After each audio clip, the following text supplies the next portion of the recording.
Frère Branham raconte. Yeah! Salut les amis. Aujourd'hui, je vais vous raconter une histoire intitulée La petite fille et le roi George. Yeah! Il y a quelque temps, à Vancouver, le roi George était en visite officielle au Canada. Ce jour-là, dans un acte de fidélité, toutes les écoles ont été fermées pour que les enfants puissent témoigner de leur loyauté envers leur roi. Munis de leur petit drapeau britannique, ils se sont rassemblés le long des routes pour saluer sa majesté et agiter leur bannière au passage de la voiture royale. Les enfants étaient excités, agitant leur drapeau avec enthousiasme. De plus, M. Baxter, qui, en voyant passer le roi et sa belle reine, posa ses mains sur son visage et fondit en larmes. Bien sûr, pour moi Branham, un Américain, cela me semblait étrange. Il n'y avait aucune raison de pleurer, mais M. Baxter s'exclama « Pensez, c'est notre roi qui passe. » Cela me fit réfléchir. Quand notre roi, Jésus, passera devant nous, quel effet cela aurait-il sur nous? Que ressentirions-nous? Après le passage du roi, les enfants retournèrent à l'école. Cependant, dans une école, une petite fille était introuvable. Inquiète, la maîtresse courut dans les rues, cherchant la petite. Elle la retrouva enfin, près d'un poteau, la tête baissée, les larmes coulant sur ses joues. « Chérie, pourquoi pleures-tu » demanda la maîtresse, émue.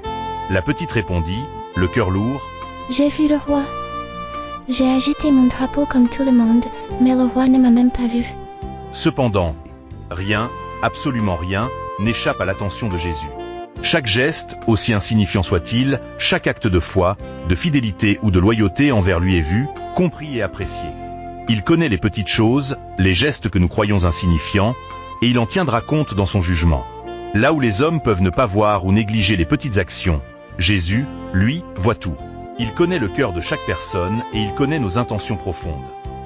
Chaque acte de bonté envers le plus petit, envers celui qui est dans le besoin, est un acte envers Jésus lui-même.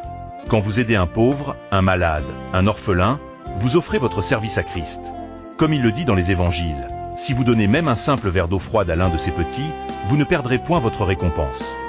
Matthieu chapitre 10, verset 42.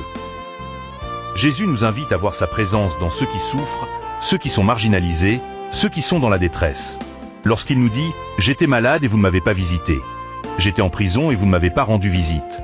J'étais affamé et vous ne m'avez pas donné à manger. » Il nous rappelle qu'il est présent dans chaque petite œuvre de charité que nous accomplissons, même celle que l'on pourrait penser sans importance.